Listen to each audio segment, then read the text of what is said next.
హైదరాబాద్ లో కన్సల్టేషన్ మరియు 3,500 రూపాయల colour Doppler test Avis hospitals లో ఉచితంగా పొందండి.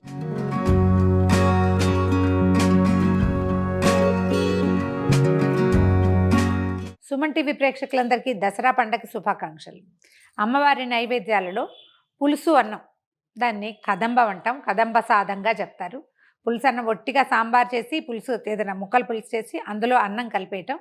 అయితే ఇట్లా విడిగా కాకుండా వన్ పార్ట్గా ఒకేసారి మొత్తం అంతటిని ఉడికించే విధానంలో చేసి చూపిద్దాం. ఇది మీరు శాఖ అన్నంగా పెట్టుకోవచ్చు.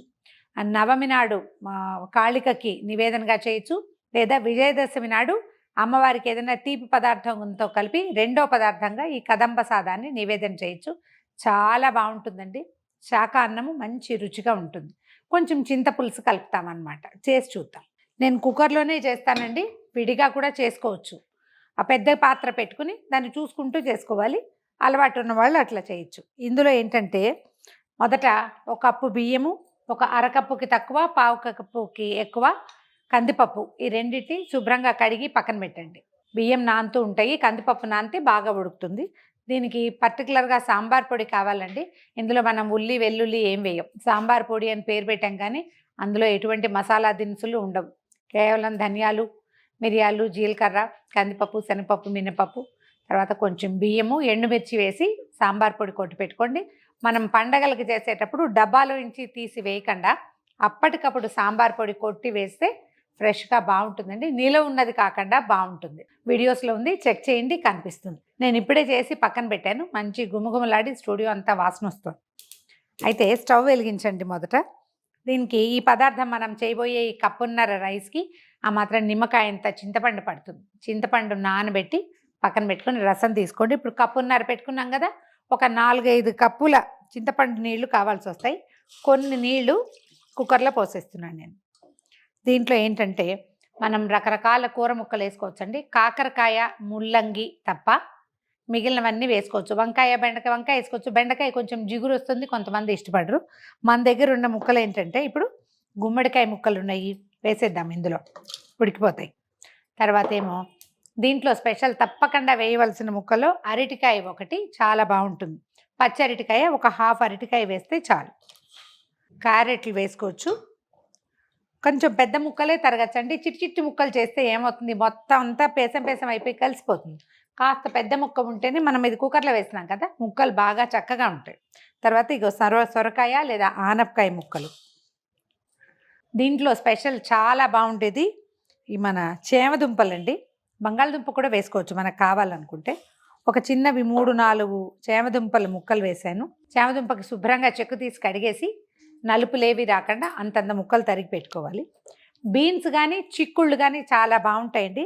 చిక్కుడు గింజలు దొరికితే భలే రుచిగా ఉంటాయి కుదిరితే కనుక. ఇప్పుడు చిక్కుడు గింజలు కొంచెం తక్కువ కనిపిస్తున్నాయి కదా, అందుకని బీన్స్ వేసాను. అయితే కొంచెం ఒక టమాటా వేద్దాము, కాస్త రంగు బాగుంటుంది. నాకు మామూలుగా ములక్కాడలు వేస్తే ఇదంతా కలిసిపోయి ములక్కాడ ముఖభావకంగా కనపడదు, కానీ నాకు మునగ వాసన చాలా నచ్చుతుంది. ఒక 4 మునగ ముక్కలు వేస్తున్నాము. ఈ లోపల మనం మిగిలిన పనులు చేద్దాం. మనం స్టవ్ వెలిగించి పెట్టుకుని కాస్త నీళ్ళు పోసేసి కుక్కర్లో ఒక ముక్క కట్ చేసి కూడా వేసుకోవచ్చండి. నాకు అన్నీ రెడీగా ఉన్నాయి కాబట్టి ఒకేసారి వేసేస్తున్నా. కొంచెం కరివేపాకు వేద్దాం. ఇందులో వాసన చాలా బాగుంటుందండి. తిరగమాతల్లో కంటే ఉడికే దాంట్లో వేస్తే కరివేపాకు రుచి, వాసన ఎక్కువ పడతాయి. అంటే కరివేపాకు రసం కూడా ఫుడ్లోకి పూర్తిగా దిగిపోతుంది. ముక్కలు కావాలంటే కొంచెం తగ్గించి వేసుకోవచ్చండి. ఇప్పుడు ఏం చేద్దామంటే మనం బియ్యము, పప్పు కడిగి పెట్టాం కదా, అది కూడా ఇందులో వేసేద్దాం. చిలకడ దుంప కూడా వేసుకోవచ్చండి, కొంచెం తీపి వస్తుంది. తర్వాత ఏమో బీట్రూట్ వేసుకోవచ్చు, తక్కువ వేసుకోవాలి ముక్కలు, అయితే రంగు మారిపోతుంది, ఇదంతా ఎర్రగా అవుతుంది. పప్పు బియ్యం కనుక నానితే పప్పు, కందిపప్పు బాగా ఉడుకుతుంది, బాగుంటుంది. సరిపడా పసుపు వేద్దాము. తర్వాత ఉప్పు కూడా. ఇప్పుడు చూడండి, సాంబార్కి అన్నానికి కూడా సరిపోవాలి కదా, కొంచెం ఉప్పు ఎక్కువే పడుతుంది. అందాజుగా వేసుకోండి. ఒక స్పూన్నర వేసాక మళ్ళీ దిగాక కావాలంటే కలుపుకుని చూసుకోవచ్చు. నివేదన అయిపోయాక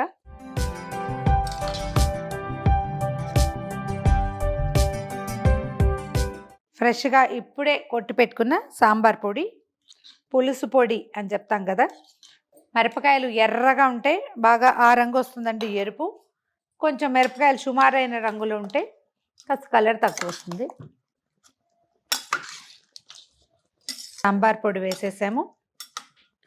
ఒక 3-4 స్పూన్లు. ఒకవేళ మీరు ఎర్రటి సాంబార్ పొడి పట్టించుకుంటారు, అది వేసుకున్నా కూడా బాగుంటుంది. మనం పండుగ అమ్మవారి నివేదన కాబట్టి ఫ్రెష్గా చేసుకున్నాం. ఇప్పుడు మనం తీసి పెట్టుకున్నాం కదా, ఒక 4.5 కప్పుల మొత్తం పులుసు, చింతపండు పులుసు. ఆ నీళ్ళన్నీ పోసేద్దాం ఇందులో. ఒకసారి వేసిన ఉప్పు, సాంబార్ పొడి, పప్పు అన్ని పక్కలకి కలిసిపోయేలాగా కలిపేసి మూత పెట్టేద్దాం.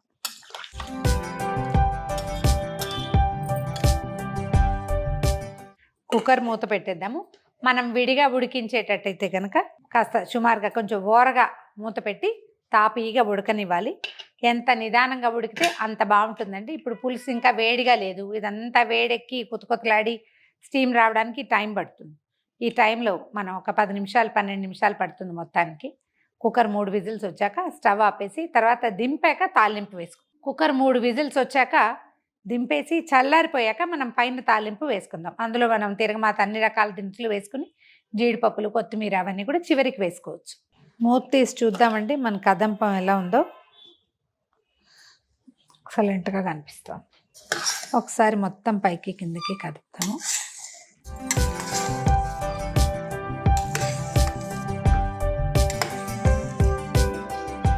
ముక్కలు నలిగిపోకుండా కదపండి.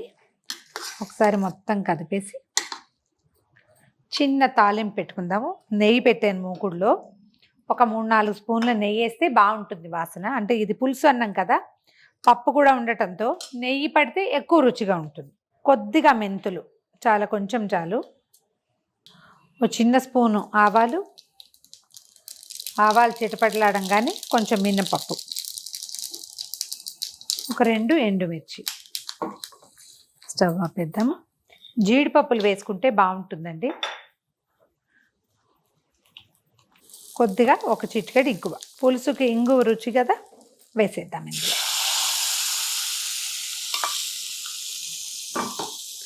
కొత్తిమీర కావాలంటే వేసుకోవచ్చు.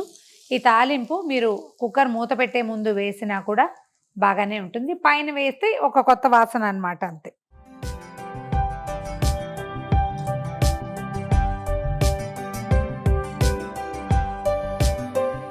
అమ్మవారికి ఎంతో ప్రీతిపాత్రమైన నైవేద్యాల్లో ఒకటైన కదంబ సాదం ట్రై చేసి చూడండి. మరొకసారి సుమన్ టీవీ ప్రేక్షకులందరికీ దసరా పండుగ శుభాకాంక్షలు.